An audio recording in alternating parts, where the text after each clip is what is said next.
Welcome, Jack Ma. Thank you. Thank you. Thank you. We've all become very cognizant of Jack and his story. And when Alibaba went public with the largest IPO in history, we knew a lot more about him. So I want to talk about his personal story. I want to talk about how many times he tried and failed and what kept him going. I want to talk about where he is today and how he got here, and where he is going and how he expects to get there. And if he gets there, what will it all mean for him and for the people that he wants to inspire? So I begin with this question, though, Jack. Why are you back at Davos? It's a long break for 7 years. I think my last trip here was year 2008. But I was coming for year 2001 for the Young Global Leader for Tomorrow. And remember, I never heard about the Davos when I came. But when I came, in the Switzerland, so many young people demonstrate. It was such a horrible scene that I was, and I asked them, why did they do it? They say, anti-globalization. And I say, why? Globalization is a great thing. Why people don't like it? And then we come all the way for 2 hours here. There's a machine gun. There's people checking. I say, oh God, is that a forum or is it a prison we're going to go? Is that? But when I joined the forum as the Young Global Leader, I was thrilled by so many ideas. For the first 3-4 years, I learned what does the globalization mean? What does the corporate citizenship mean? What about social responsibility mean? All these new ideas, and I see so many great leaders talking about leadership, and I benefit a lot. And the year 2008 and 2009, when the financial crisis came, I think it's better go back to work, because we can never win the world by talking. So go back, spend 7 years. Now I come back, I think it's time to do something return. Because I learned so much. Let's talk 12 years ago. So why I should not talking to the young global leader of today, sharing with them how we've gone through. Okay. So that was the thing. Let's start with where you are today. Just how big is Alibaba? How many people come every day? How many people come in a week? How fast is it growing? Yeah, we have over 100 million buyers visiting our site, shopping our site every day. And we created 100 million every day. We created 14 million jobs for China, directly and indirectly. And we grow from 18 people to 30,000 people, 18 people in my apartment, to now we have 4 big campus. Compared to 15 years ago, we were big, but compared to 15 years later, we're still a baby. And how big will you be 15 years from now? I think 15 years ago, I told my team that in the past 15 years, we grow from nothing to this size. And 15 years later, I want people to know about Alibaba, know Taobao, because it's already everywhere. I want 15 years ago when we talk about what is e-commerce, why small business can using this e-commerce, this internet, can do business across the nation. And I hope 15 years later, people forget about e-commerce because they think it's like electricity. Nobody thinks it's a high tech today. Now, this is something that I don't want 15 years later, we still walk on the street talking about why and how e-commerce can help people. Talk about the IPO. Did it exceed your expectations? Well, it's a pretty small IPO, 250. Yes. Yeah. The largest IPO in the history of Wall Street. We raised. And number 2 was a Chinese bank. Thank you. I remember year 2001. We went to raise some 5 million, 3 million venture capitalist dollars in the USA, and got rejected. And I say we come back raising a little bit more. But I think, what we think more about is for $25 billion, how we can spend the money efficiently, because this is not the money, this is the trust from the world, the trust from those people. They want to do better jobs to help more people. They want to have a good return. So I think gives me more pressure because when our market cap is bigger than IBM, for a certain day we're bigger than Walmart. We're one of the top 10, 15 largest market cap company in the world. I told my team and myself, is that true? We're not that good. Because years ago, people say, Alibaba model is terrible. Does not make money, have this and that, all the big bad things, because Amazon is better, eBay is better, Google is better, and there's no such model like Alibaba in the USA. So I told myself and people, we were better than people thought. But today, when we are that big size, I said, no, we are not that good as people thought. We're just a company 15 years old. Average age is 27, 28 years old, young people. We're doing something that human beings have never tried. So I want to talk about the future. Let me take you back to when you were born in Hangzhou, where the headquarters still are. Yep. And your campus is there. You don't have a loot, don't move your loot. Your headquarters Your roots are there. Yeah, you found it there, loot there. You grew up in the 60s. 64. Born in 64. That was the time of the Cultural Revolution. Yeah, it was the end of the Cultural Revolution. It was, well, my grandfather was a tiny landlord, was considered, after liberation, was considered to be a bad guy. So I know how tough it was when I was a kid. You tried to get into 3 colleges. Each time they rejected you. No, I tried. There's examination that young people, if you want to go university, you have to take the examinations. So I failed 3 times. Failed. But a lot of fail. I failed for funny things that I failed a key primary school test for 2 times. And I failed 3 times for the middle schools. And you will never believe in Hangzhou, my city, there's only 1 middle school that lasts only 1 year.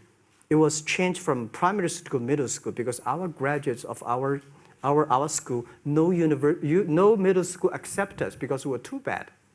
Yeah. They would become a middle school. What effect did it have, though, being rejected?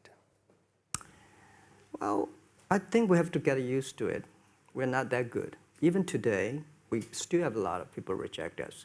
I think when I graduated from universities, and before for 3 years, I tried to fill in the universities. So I applied jobs for 30 times, got rejected. I went for a police, they said, no, you're not good. I went to even the KFC. When KFC came to China, come to my city, 24 people went for the job. 23 people were accepted. I was the only one guy. And we went for police. 5 people, 4 of them accepted. I was the only guy that I received it. So to me, being turned down, rejected. Oh, by the way, I told you that I applied for Harvard for 10 times, rejected. I know I'll be rejected. I just don't want to say that. Yeah, sorry now. 10 times you wrote them and said, I'd like to come to Harvard. Yeah. And then I told myself, someday I should go teach there, buddy. I think that can be arranged.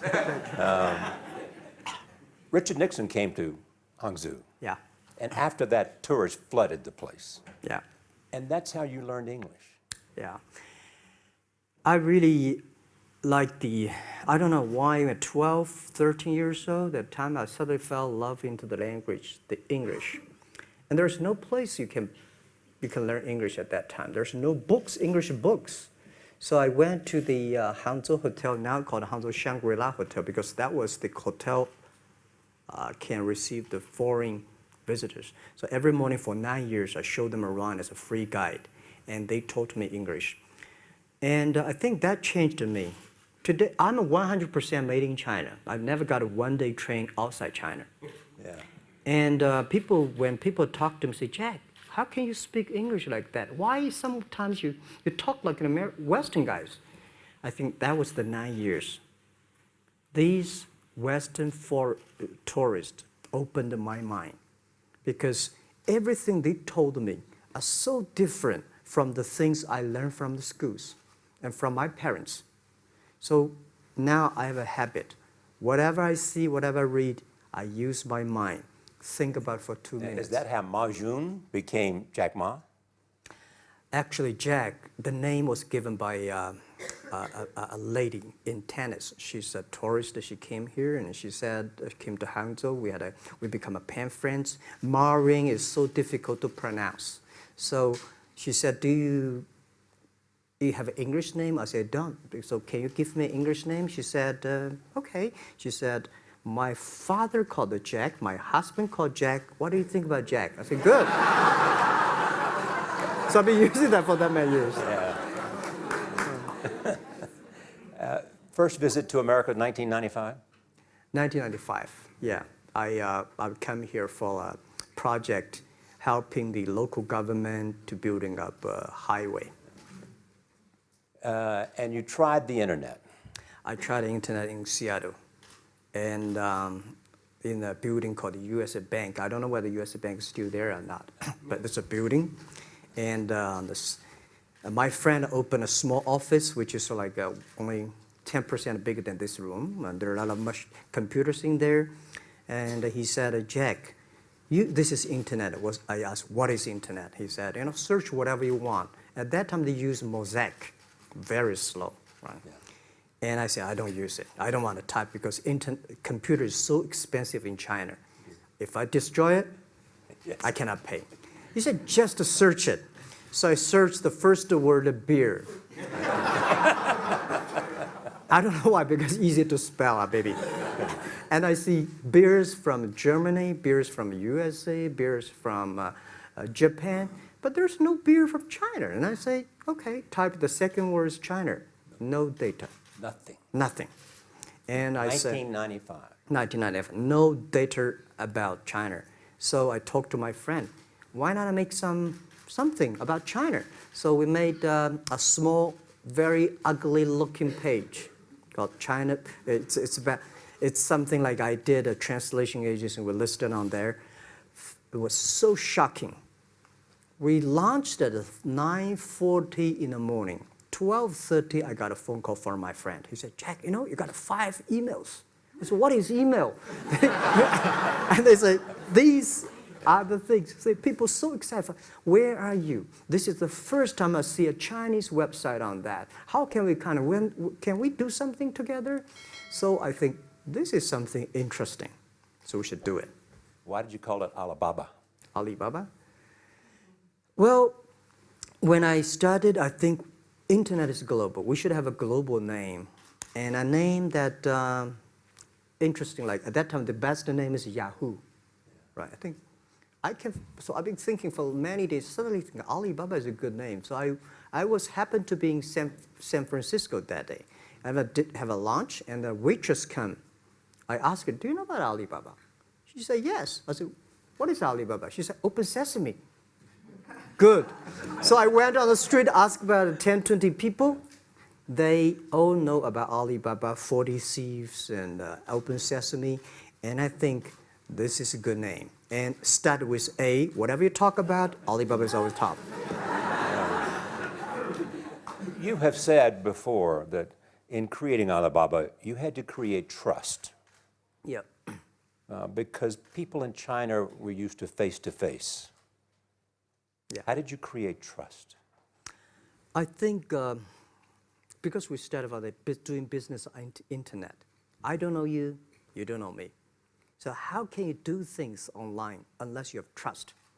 So for e-commerce, the most important thing was trust. I think when I first went to USA for raising money, talk to the venture capitalists, a lot of people say, oh, Jack, no. China doing business by the guanxi. How can you do business on internet? And I know that without the trust system, the credit system, it's impossible to do business. So in the past 14 years, everything we do is trying to build up the trust system, the record system. Well, Charlie, I'm so proud today when I talk to the young. Today in China and in the world, people don't trust each other. The government and people and media and everybody think, this guy's cheating. But because of e-commerce, we finish 60 million transactions every day. People don't know each other. I don't know you, I send products to you. You don't know me, you wire the money to me. And I don't know you, I give a person a package, I don't know him. He took something to cross the ocean, cross the river, and send. This is the trust. We have at least 60 million trust happening every day. But you created it by creating an escrow account in the beginning. Yep. And so you keep the money until they got the product. Yeah. And then you release the money. That's true. I mean, the escrow service is about Alipay. When I had this idea, I would love Davos, because it was a big decision. Because for first 3 years, Alibaba is just like e-marketplaces for information. What you have, what I have, we talk a lot of time, but don't do any business. Because there is no payment. I talk to the banks, no banks want to do it. Banks say, no, this thing never work. So I don't know what to do. Because if I start to launch a payment system, it's against the financial legal laws. Because you have to have a license. But if I don't do it, e-commerce will go nowhere. So then I went to Davos. I listened to a leadership discussion. Leadership is about responsibility. And after I listened to that panel, I give a call to my friends, my colleagues in my apartment, say, do it now, immediately. If something wrong, the government not happy about that, if one body has to go to the prison, Jack might go to the prison. Because it is so important for China, for the world, to build up the trust system. And if you did not do it, I said, and do not do it properly, stealing money, money wash, no trust record, I send you to the prison. That was the thing. And people don't like it. So many people I talked to at that time for Alipay, they say, this is the stupidest idea you have ever got. But I say, I don't wear the stupid clever as long as people use it. Now we have 800 million people using this Alipay. Stupid things if you do it better is better. Alipay is a privately held thing. It's not part of Alibaba. No, it's a private. Let me talk about money for a second. Yeah. You have never gotten money from the Chinese government? No. None. I want it at the beginning, and later I don't want it, because I think if the company always think about picking money from out of the government pockets, that company is rubbish. Think about how can you make money from the customers and market and then help customers succeed. That's our philosophy. No money from Chinese banks? No. I at that time I want, and now they want to give me, I don't want it. Yeah. All right. Your relationship with the government. Mm-hmm. Yeah. What's your relationship? I mean, if they didn't here's what some say, that you have existed in an environment that's not, they have restricted competition for you. And that's a pretty good thing to do for a private company. Yeah. I think the relationship with the government for us is very interesting. For the first 5 years, because I've been working as a part-time jobber for a government organization called Ministry of Foreign Trade, 1997, for 14 months. And I learned that you should never rely on government organization to do e-commerce. And I started a business. I told my people and team, in love with the government, don't marry them. Yes. Respect them. And a lot of people say, well, government officers talking about internet, the censorship and this, that, and they worry about. I think it's the opportunity, it's a responsibility talking to them, tell them how internet can help. So you tell them we create jobs. Oh yeah, I think a lot of people debate and fight against them. And in the first 12 years, anybody come to my office, I sit down talking to them, how we can help economy, how we can create jobs, why China will improve by the internet. I think because internet at that time is new to any government. And if you convince somebody, and you have the chance. So today I'm very talkative. That probably this is why I talk to so many people. So, I mean, if the government comes to you and asks you to do something for them. Normally, when government comes say, Jack, can you do this project? I say no. I say no. I can introduce some friends who are interested in doing that for you. But if they continue to want me to do it, I say, okay, I do it, but I don't charge. I hope next time don't come to me again. But recently, we help some government organizations do it. For example, every Spring Festival, the train ticket is so difficult. Hundreds and thousands of farmers work in the cities. In the Spring Festival, they go to the hometown. But when they order tickets on the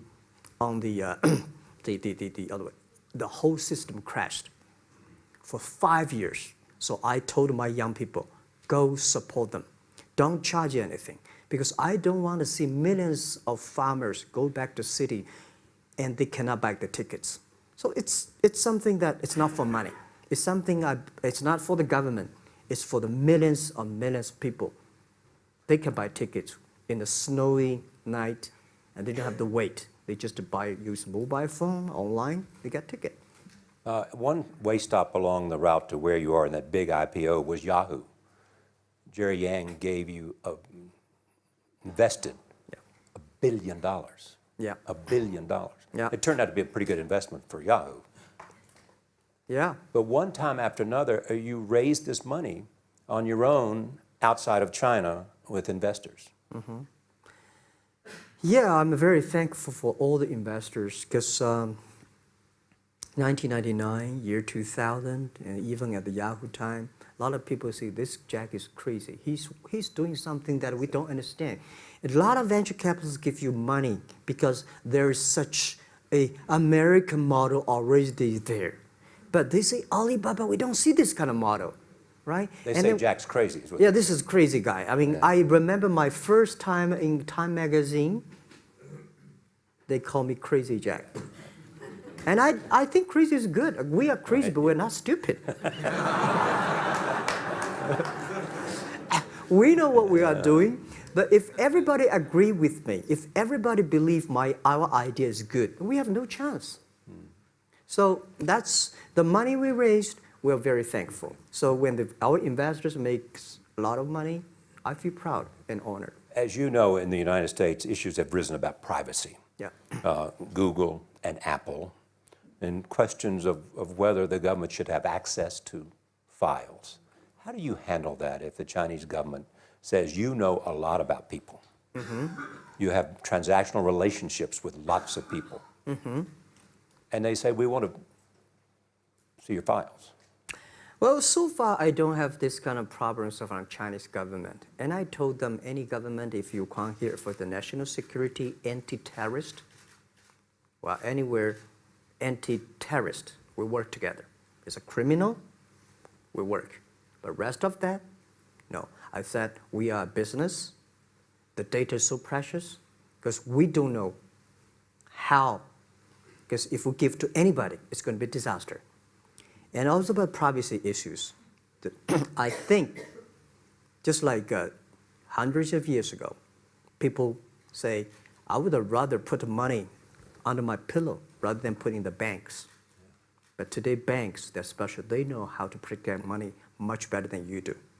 Privacy issues, all these kind of securities, today, we may not have the solutions. We don't have the answer.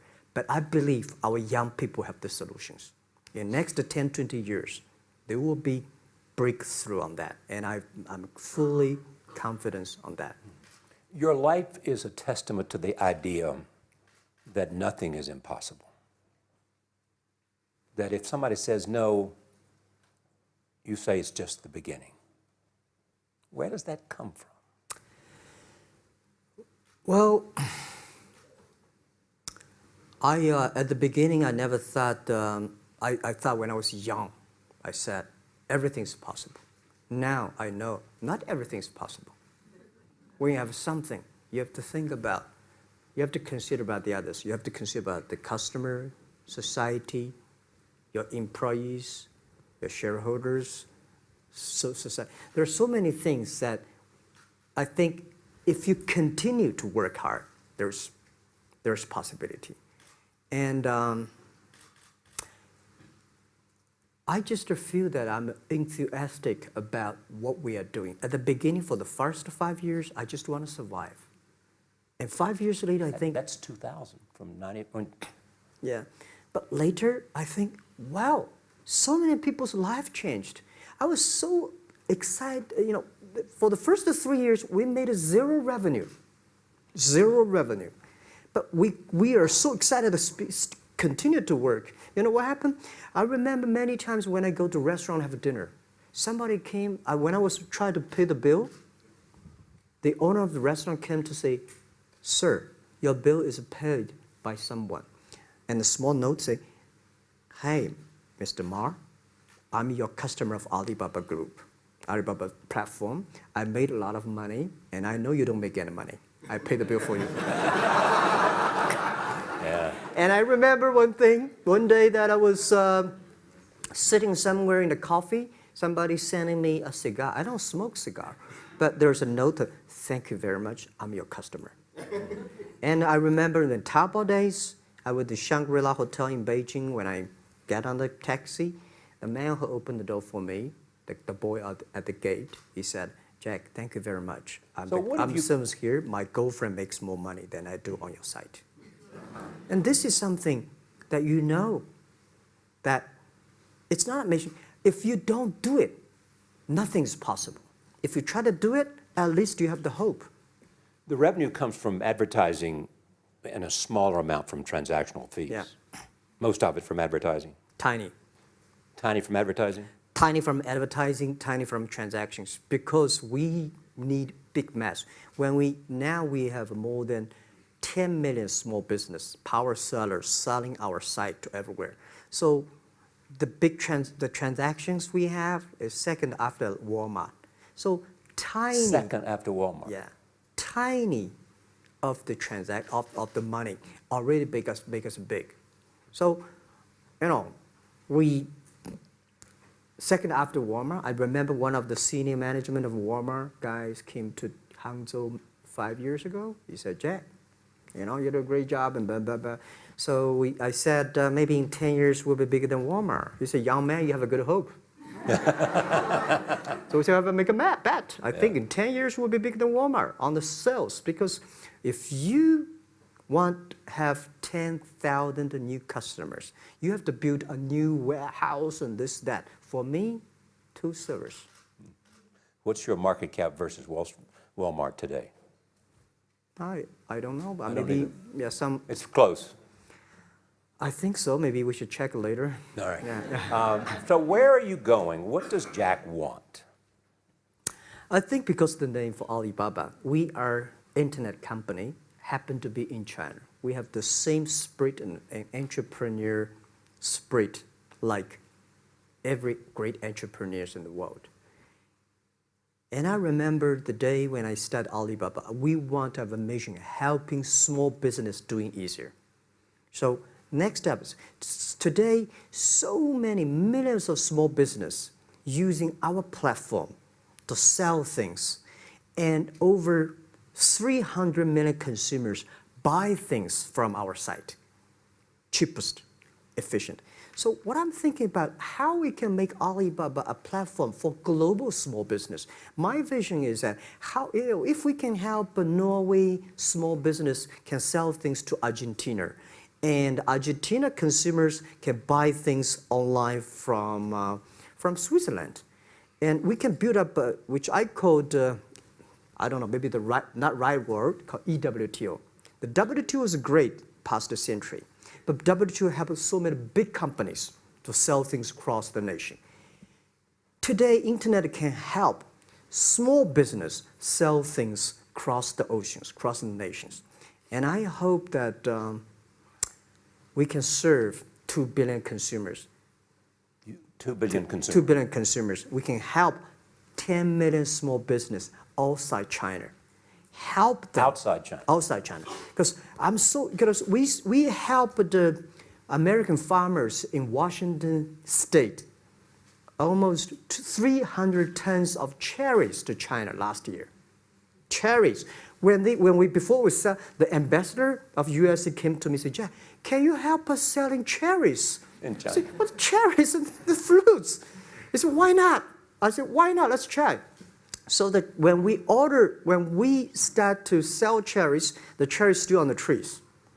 So we start a pre-order, 80,000 families order cherries online. So we pick up the cherries and ship into China. Within 48 hours, we sell the cherries. The consumers are so happy. But we got a lot of letters complain after 3 days. They say, why only 100 tons? Why we should not get more? So we sell, 2 months ago, we helped the Costco. We sold 300 tons of nuts to China. So I'm thinking about if we can sell, we're also selling Alaska seafood to China. So if we can sell seafood, if we can sell the cherries, why we cannot help American and European small business selling things to China consumers? China needs that.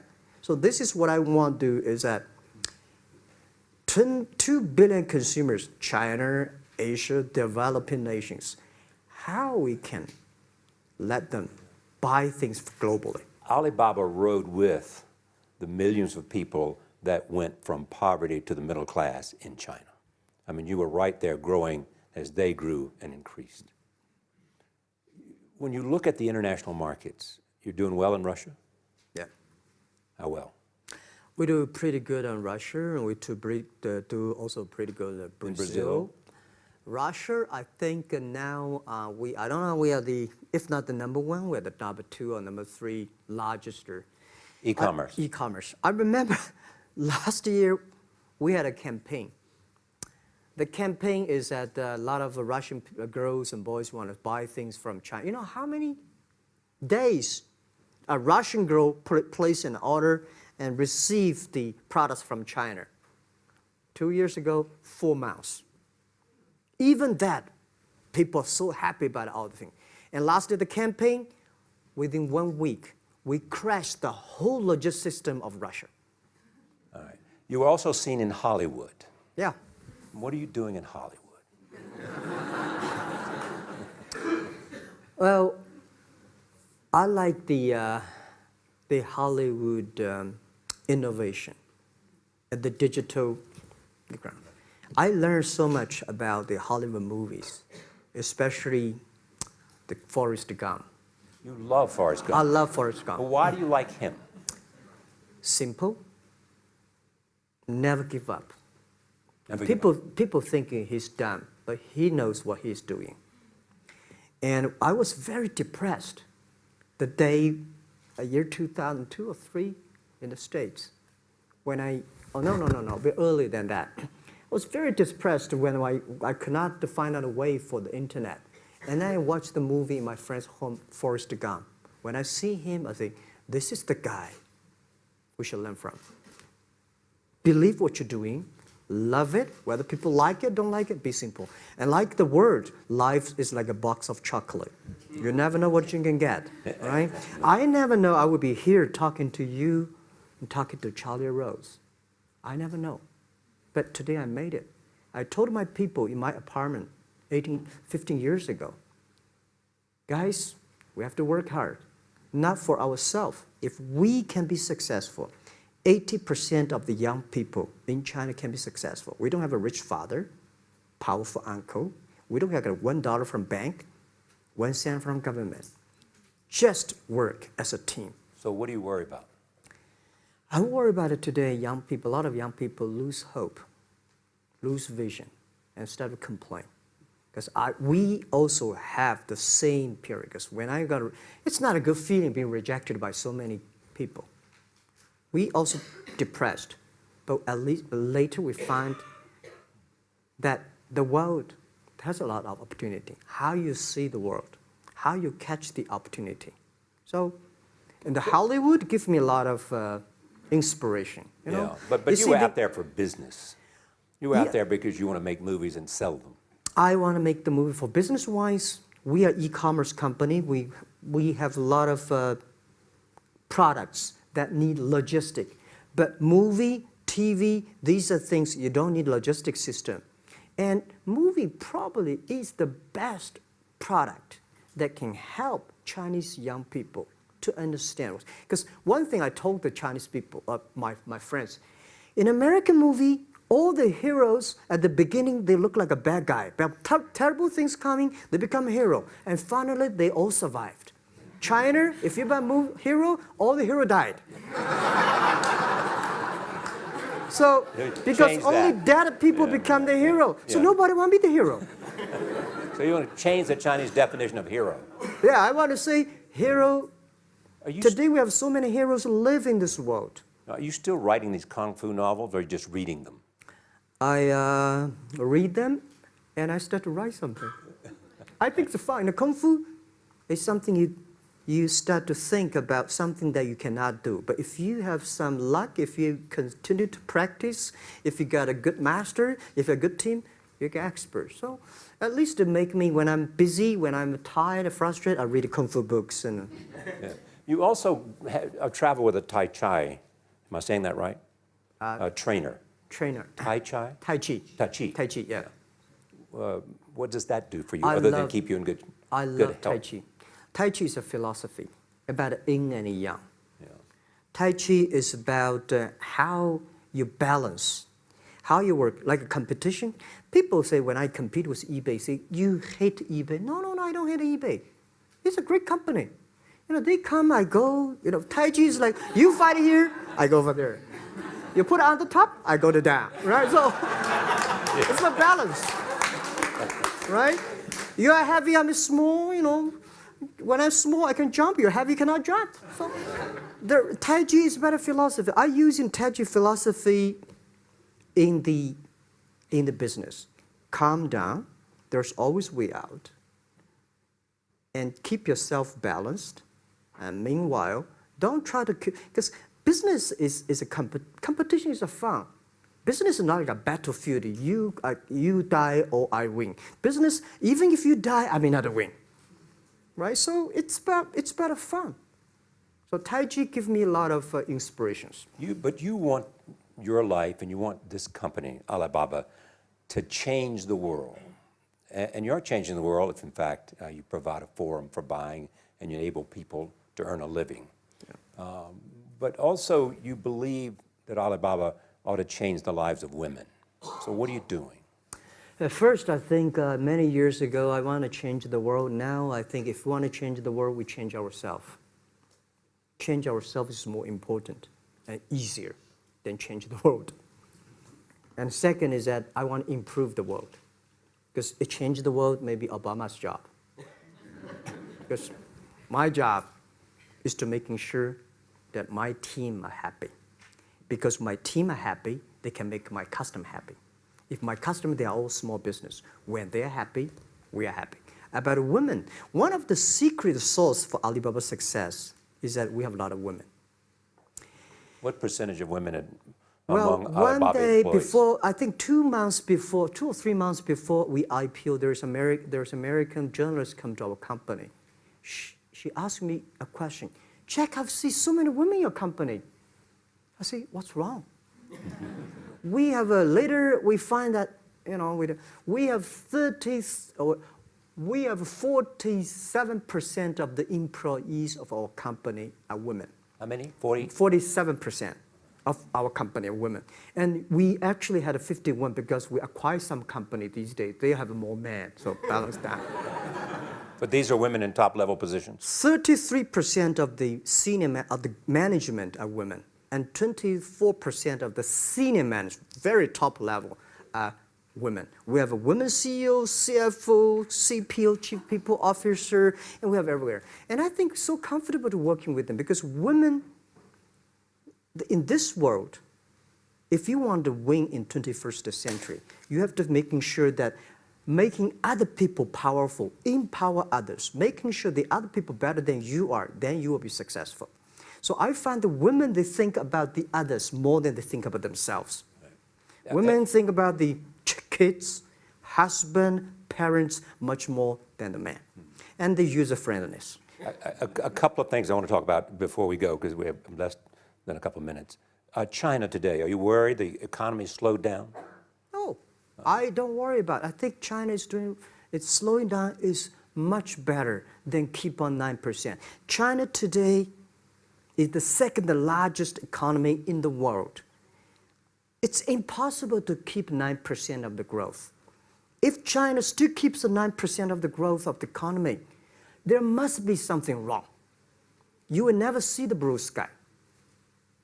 And you will never see the quality. China should pay attention to the quality of the economy. China should not. So if we have a lot of influence, like Hollywood movies, things, and we have sports and these things in the GDP, will be much better. So I think, just like a human growth, this body can never grow. Certain time, the slow of growth of the body was slow, but you should grow your mind, grow your culture, grow your value, grow your wisdom. I think China is moving to that direction. And you saw Modi in India? Pardon? Did you see Modi in India? Not yet. I'm looking forward to that. So you'll go to India. Yeah. Finally, there's this. You're one of the world's richest people. Your company is one of the world's richest companies. What do you want beyond Alibaba? Well, by richest people, I was really not happy in the past 3 months when people say Jack Ma is the richest people of China. Global celebrity, they said. No, I'm not.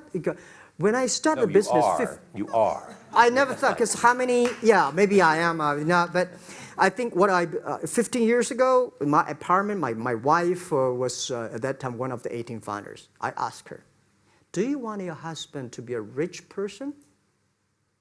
I never said rich person in China, rich person in Hangzhou, or you want your husband to be a respected person.